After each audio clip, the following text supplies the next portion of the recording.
जय हिंद दोस्तों, आज हम जानने वाले हैं मूल्य मीमांसा क्या है, भारतीय दर्शन में इनको इतना महत्व क्यों दिया जाता है।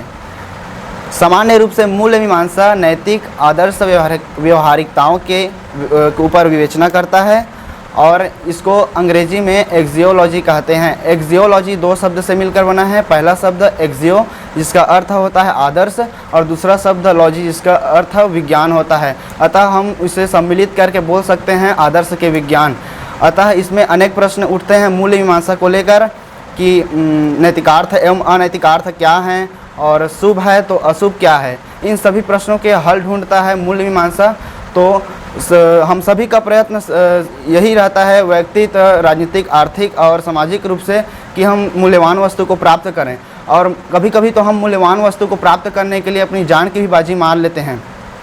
यानी हमें मूल्यवान वस्तु प्राप्त करके संतुष्टि प्राप्ति होती है तथा यह सार्वभौमिक बनता है। अतः इसी सब चीज़ को गहराई से खोजने के लिए मूल्य मीमांसा का उद्भव होता है। और भारतीय दर्शन में इनका अद्भुत प्रभाव नीतिशास्त्र, सौंदर्य शास्त्र, राजनीतिक दर्शन इत्यादि में देखने को मिलता है।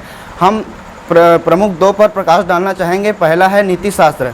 नीतिशास्त्र यानी यह मानवीय चेतनाओं के नैतिक रूप से अध्ययन करता है तथा यह अंग्रेजी के शब्द इथिक्स से बना है, जिसका लैटिन भाषा में अनुवाद करें तो एथिहोस कहते हैं इसको, जिसका अर्थ है चरित्र।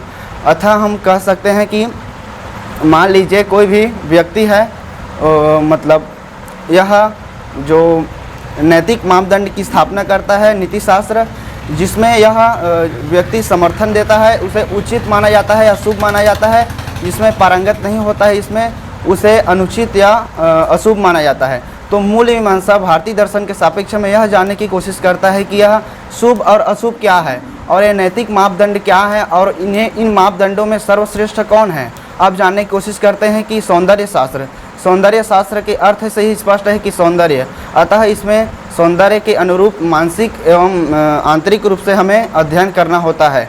यह इसका अद्भुत प्रभाव हमें मूल्य मीमांसा में देखने को मिलता है।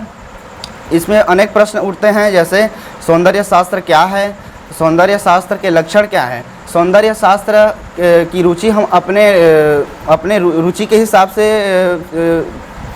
डिसीजन लेते हैं या फिर अपने वस्तुओं के गुणों के आधार पर। इन सभी प्रश्नों की खोज करता है मूल्य मीमांसा। अर्थात हम इसको अच्छा से समझने के लिए दो प्रयुक्त बिंदु की सहारा ले सकते हैं।